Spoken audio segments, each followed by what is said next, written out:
So, hello, I'm Rachel. Chris. Yeah, we're both from Cornucopia. We're going to be making 2 recipes today. I did include a 3rd recipe, kind of just like, an additional thing that we're not making today, but something you can make at home. The theme for today is utilizing those Thanksgiving leftovers that we all have, the day after, but they're all vegan and gluten-free. So the idea here are using 2 different like Thanksgiving staples, baked sweet potatoes and pumpkin pie. So just about everybody, I feel like, will have either leftover mashed potatoes or, sweet potato casserole the day after. And I don't know about anybody else, but I always made, like regular mashed potato pancakes when I was younger. So this is a little twist using sweet potatoes. And then the other recipe is going to be pumpkin pie truffles, which would utilize, that filling of the pumpkin pie and just mixing it up a little bit to give you another like sweet treat that isn't just leftover pie. I am not using actual leftovers today. I'm using, like makeshift guys here. So recipes might vary a little bit in terms of consistency and say like sweetness. So for example, the sweet potato pancakes, if you're using sweet potato casserole, I did put in the recipe that sugar is optional because a lot of people add a lot of maple syrup, a lot of brown sugar to the sweet potatoes that they're making.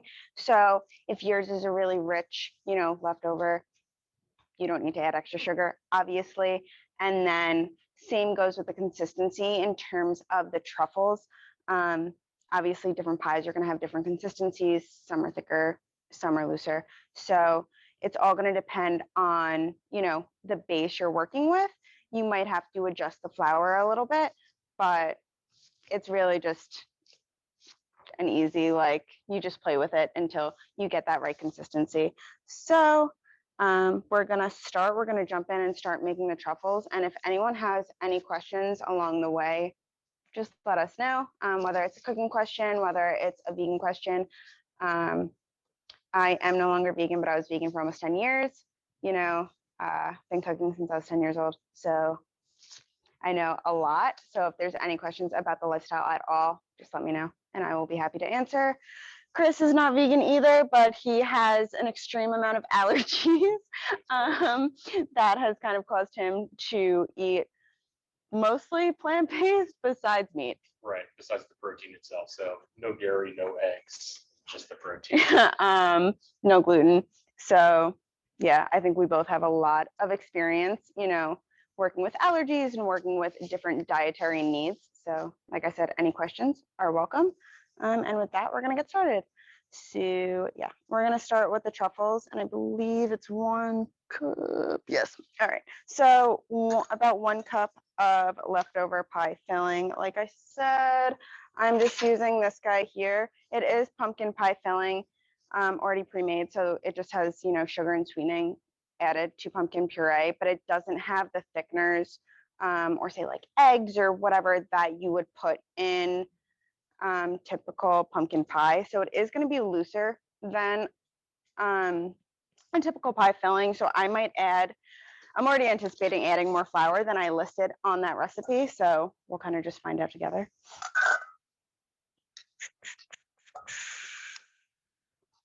Is anybody here vegan?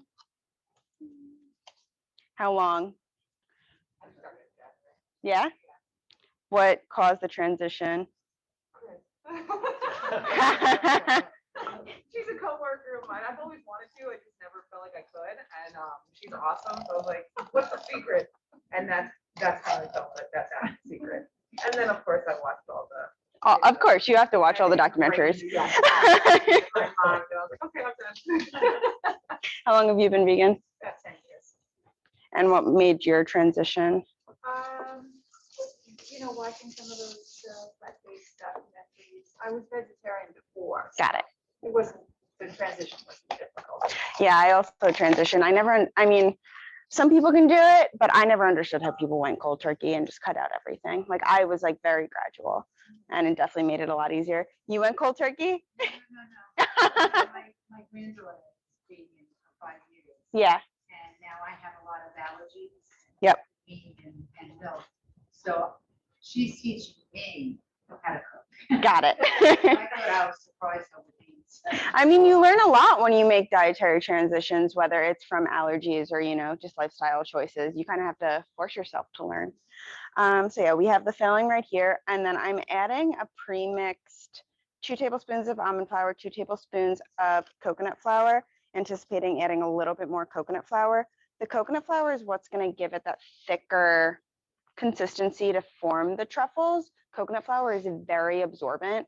So if you're baking, and especially with, you know, vegan or gluten-free baking and you want a better binder, coconut flour is really good to utilize, but you can't use it one for another flour, just because it typically, like, you need half the amount of coconut flour that you would say an all-purpose flour.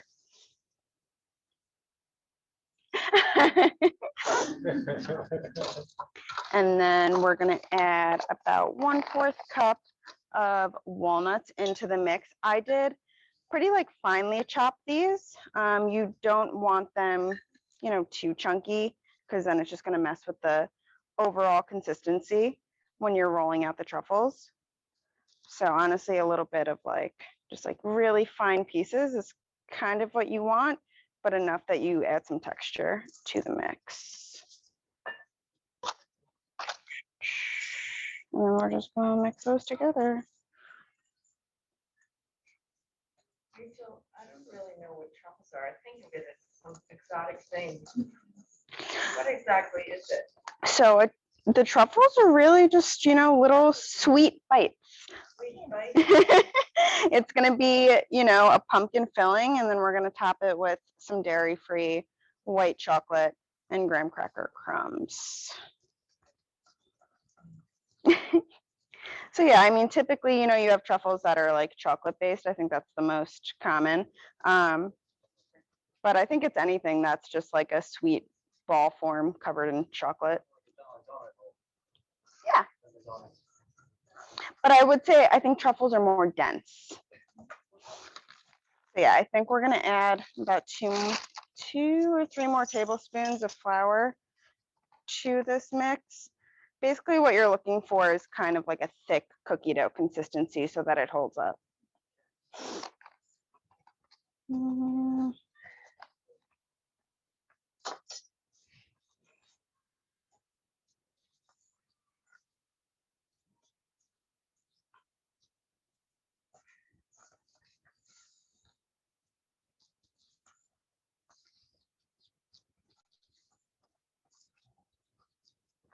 And also, if you don't like walnuts or can't have walnuts or can't have almonds, you know, you can always sub out different flours or different nuts in the mix. It really just depends on preference or allergies. Yeah, I think about 1 more tablespoon, we're all good. We got a nice thick consistency going.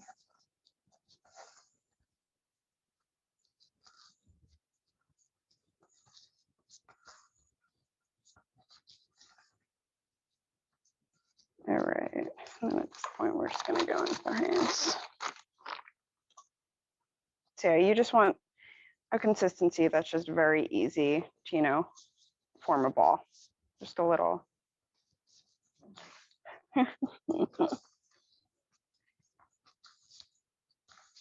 It will thicken up a little bit too, because we're gonna refrigerate it while we make the pancake mix. So I think at this point, we can probably just go ahead and scoop this and roll it into balls. Actually, I'm gonna add a little bit more. No. I mean, even if you were using regular flour, you probably could still get away with not baking it. But regular flour is definitely going to give it a different texture and taste than coconut flour. I just find usually when I use coconut flour, especially in raw recipes, it's still, you know, I don't know the right terminology, but it blends well with the ingredients enough so that it doesn't give it like a gritty texture. where, you know, the thought of like unbaked flour could be very just like dry and, you know, gritty. So yeah, pretty much just like a big ball of cookie dough. And we're just gonna use our little handy dandy scoop. If you don't have a scooper, you honestly can just use a tablespoon. I just always like, with any recipe, use a tablespoon, use a measuring cup. You know, you'll see when I make the pancakes, I'll use like the 1/4 cup to scoop into the pan. Just an easy way of, you know, getting everything to be consistent. Yeah, little ball. So what we'll do is just roll them all out, stick them on a plate lined with parchment paper. I'm a big fan of parchment paper with no matter what I'm doing. It just, first of all, it's better for your food than aluminum foil. And second, nothing sticks to it. You don't have to use extra oil, anything like that. And it's just super easy cleanup. So I'm gonna let you roll some truffles, Yes, ma'am. and I will start making the pancake mix. You want to throw this guy on? Yeah, she probably should. Let's do 300. All right, so on to pancakes. Yeah, like I said, this idea actually came to me just because I was used to making pancakes with leftover regular mashed potatoes. And I'm a huge sweet potato fan, so I thought I'd give this a shot. And what we're gonna start with is our dry ingredients. I just have pre-mixed the flour, flour, cinnamon, pumpkin spice, baking powder, and salt. I'm using this Bob's 1-to-1 gluten-free baking flour. I've found that to be probably one of the best gluten-free flours I've used. It's already a blend. If you do any gluten-free baking, you'll see it's really, really difficult to get a good consistency if you're doing a single flour. The best gluten-free baking is always going to be the blend. They, you know, typically use different grain flours, different seed flours, nut flours, and then gums to kind of like help that binding factor. Because what gluten is a wheat protein, and it really helps with that binding and providing sustenance in baked goods. So the gums and the different levels of grains, you know, try to replicate what gluten does for, you know, the gluten-free diets. So what we're gonna do is take the pre-mixed dry mix, dump it in there. And then to that, we're gonna add our sweet potato, which we can do in half cup, yeah.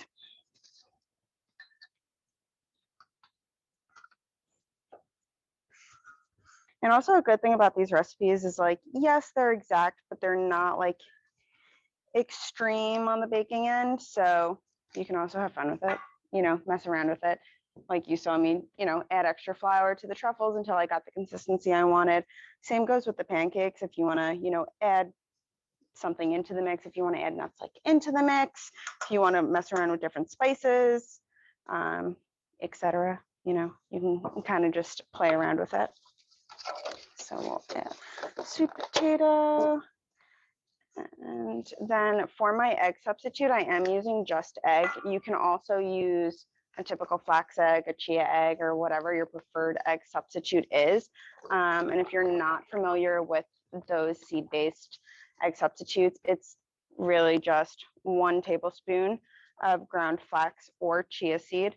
I do prefer, if you're using chia, do ground instead of the whole.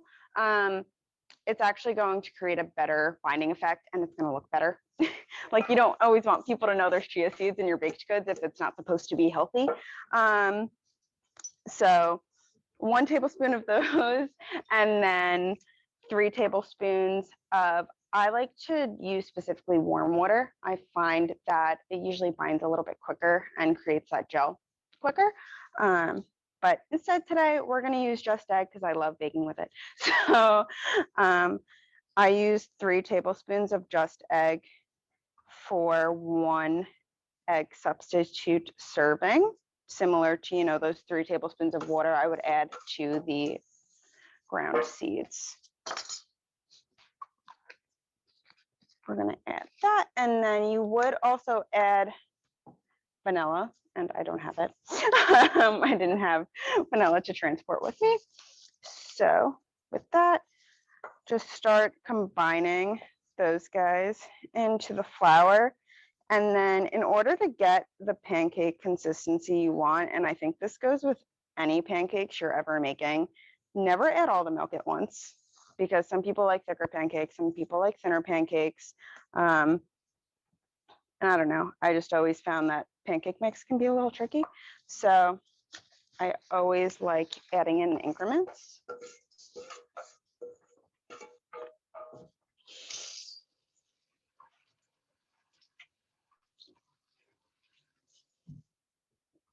So we're just going to do 1/4 cup increments at a time, and I'm just using plain almond milk. But again, you know, depending on your preference, you can use whatever milk alternative you want. You know, oat milk's having a big moment right now. If you like oat milk, you can use oat milk. I'm just tried and true. I like regular almond milk.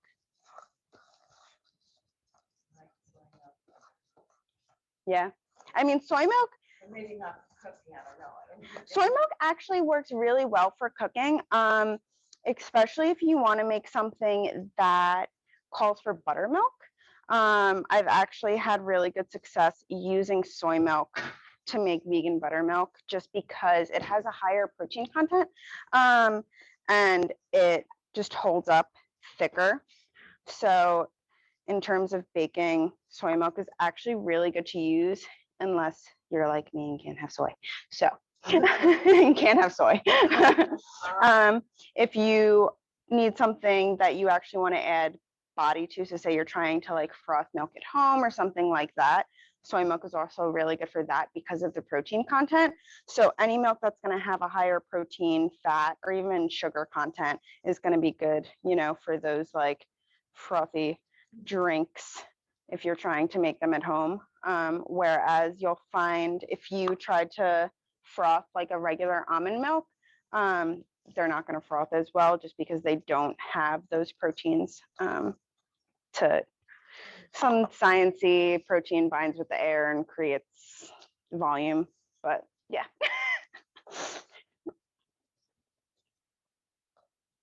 So we're almost at a good consistency. I'm probably going to add maybe just 2 more tablespoons.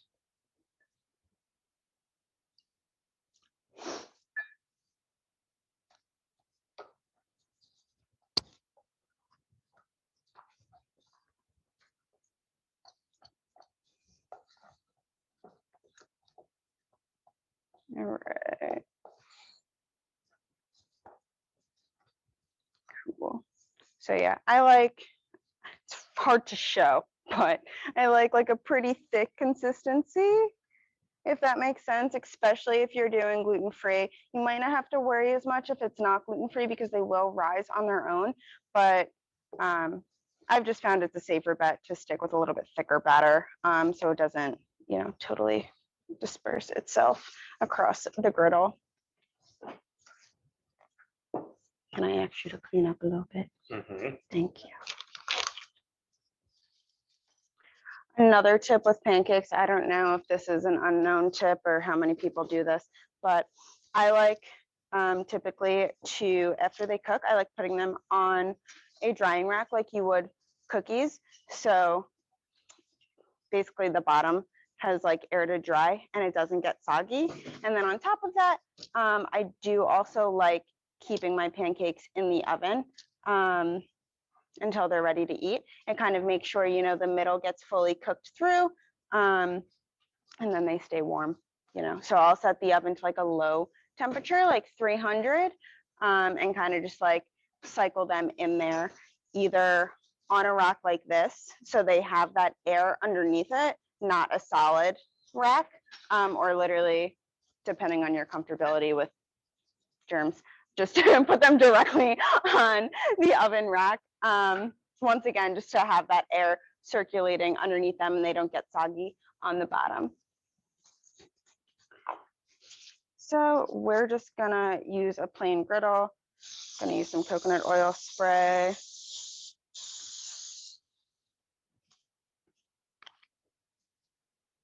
And then, so like I was saying before, I'm gonna use 1/4 cup to just make even sized pancakes.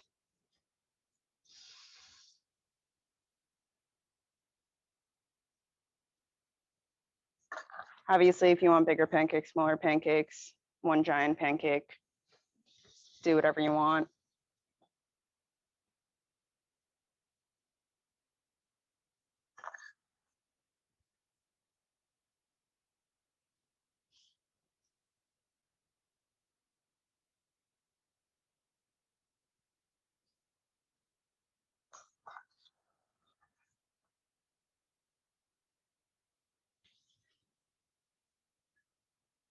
So while we're waiting for these to cook, does anybody have any questions, comments, concerns?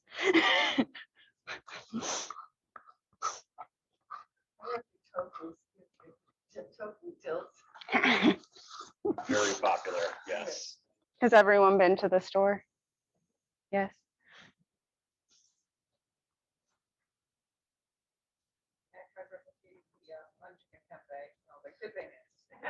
Not bad, it's just not.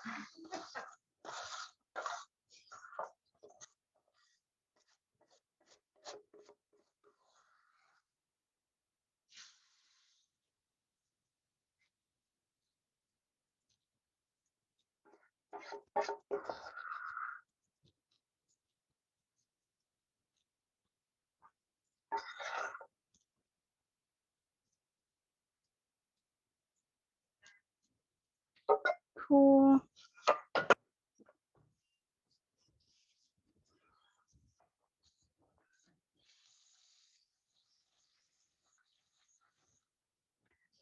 So yeah, similar to, cooking regular pancakes, you just want to make sure you start seeing like air bubbles along the side.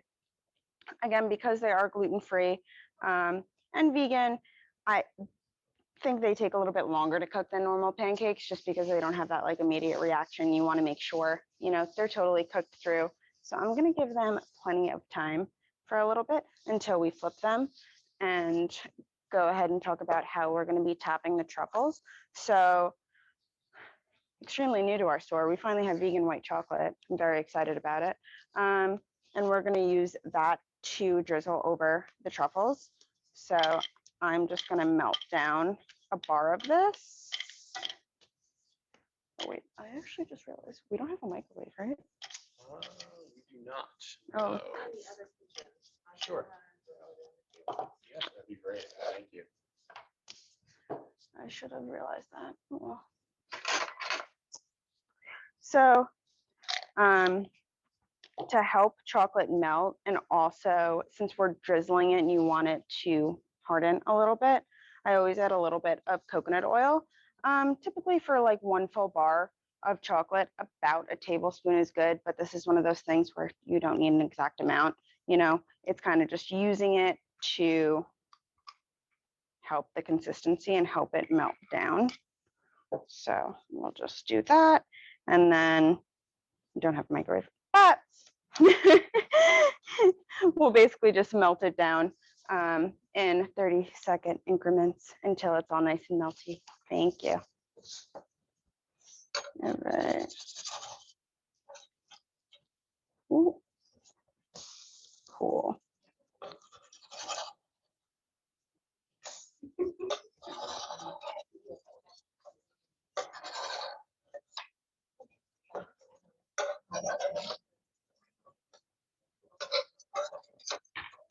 Ooh. Nice.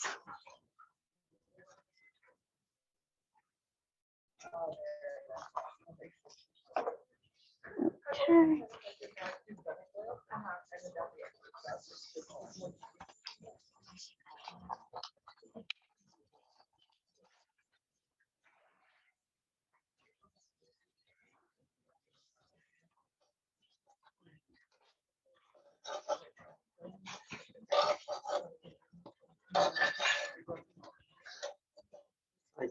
Hello.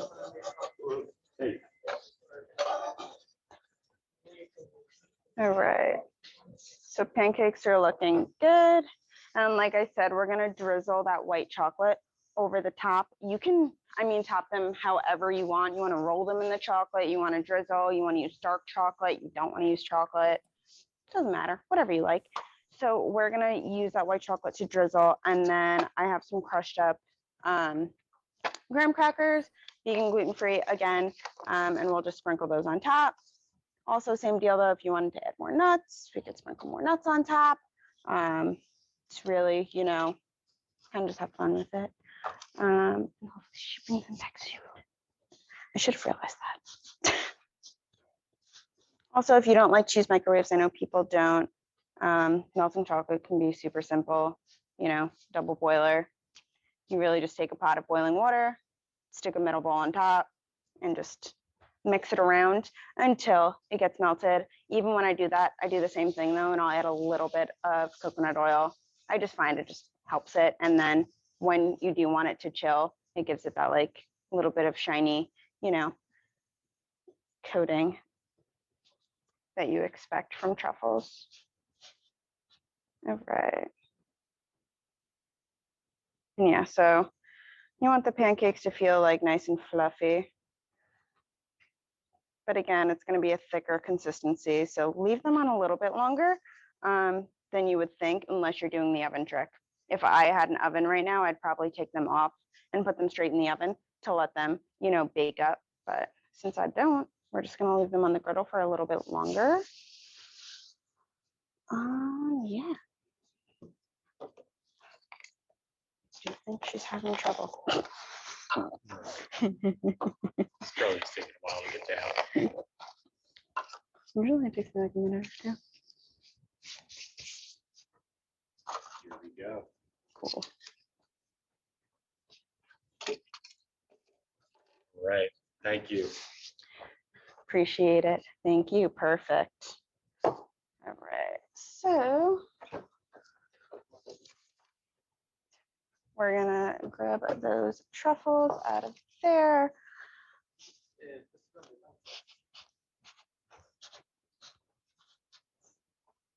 And I'm gonna leave these on here for now. I'm just gonna shut the griddle off. All right, so truffles chilled, nice and firm. Like I said, we'll just take this white chocolate and drizzle it. You can do whatever you want, nothing fancy.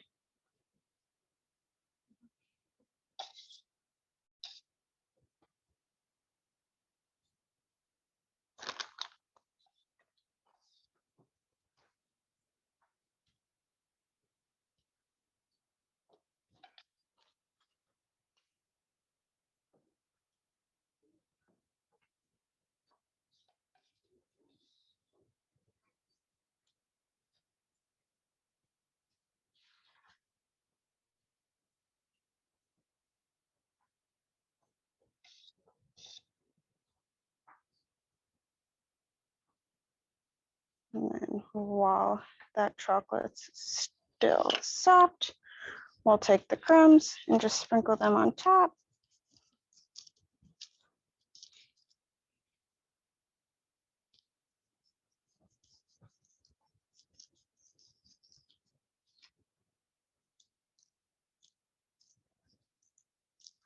And again, if you wanted, this is where, you could add some extra walnuts, some pecans, some cinnamon, whatever you desire.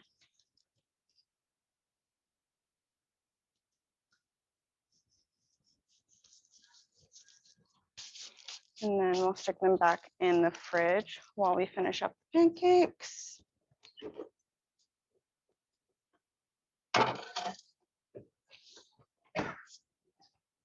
And then as far as the pancakes go, yeah, they're nice and firm.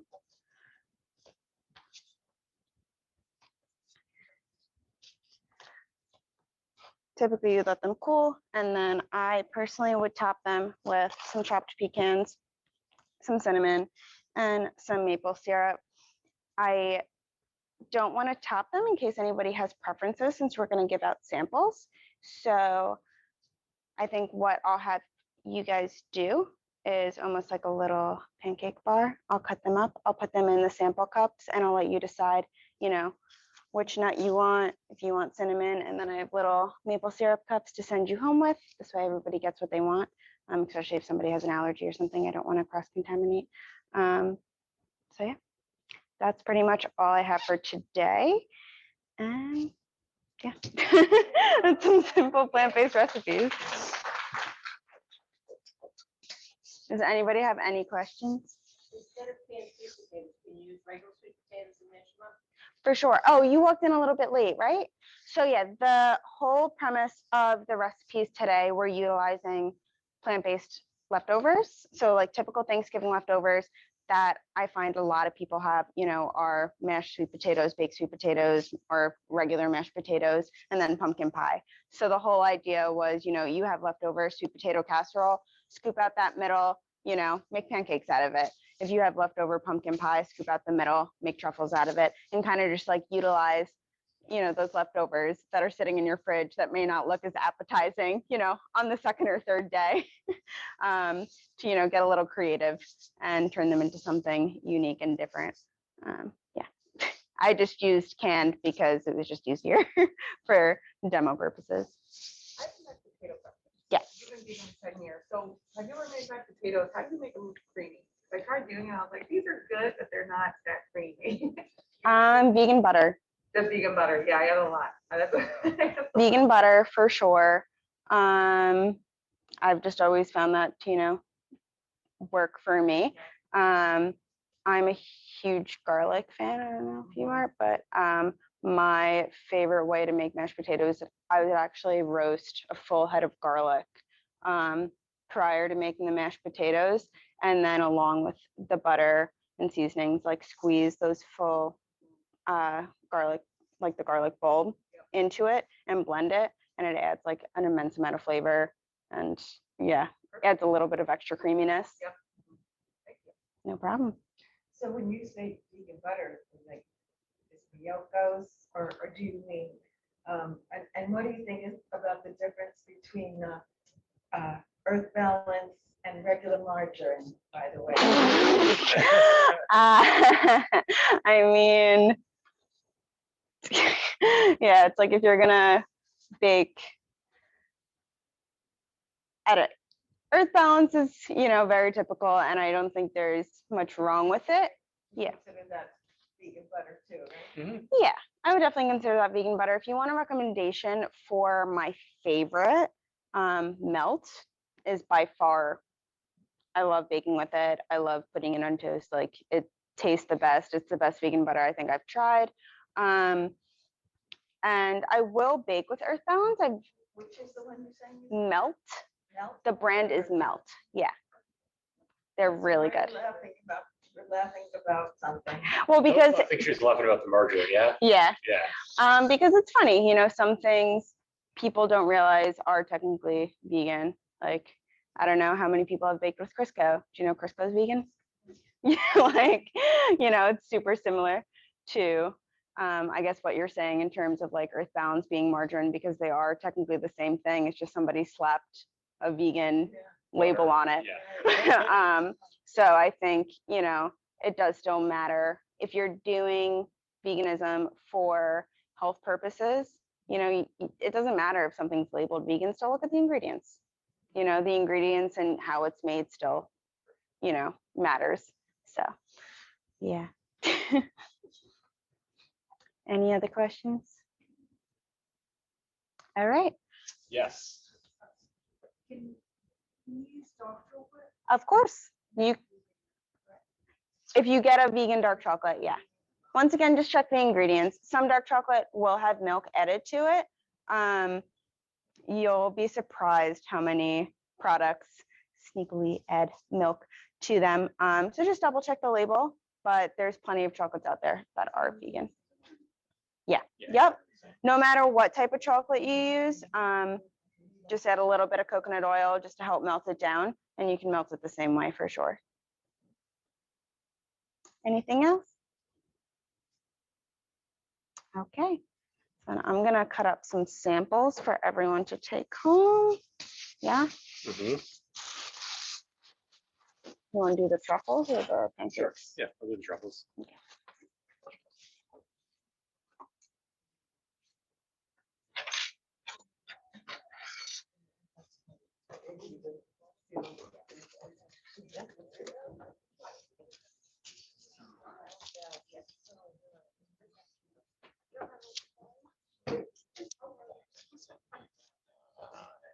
Cool. One for everybody, including you.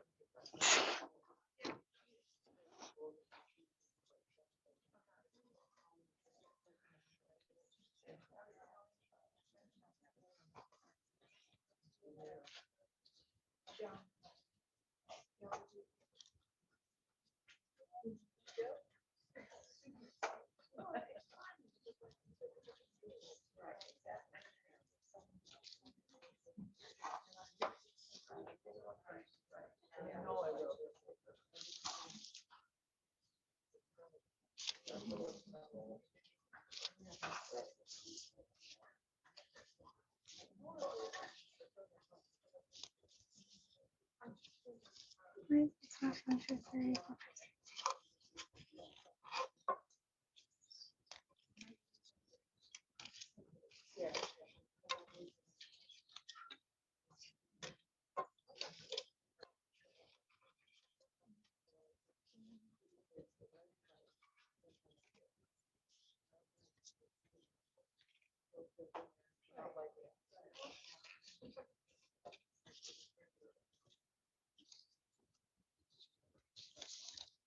Okay.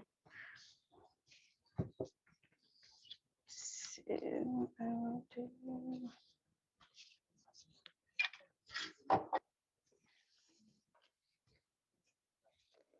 How many you got? 10? 9, right? 9.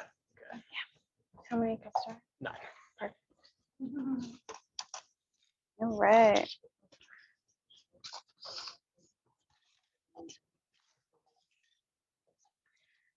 So am I allowed to have people come up so I can tap their pancakes? Okay. So yeah, if anybody who wants to try a pancake, you can come up and I'll add your desired toppings.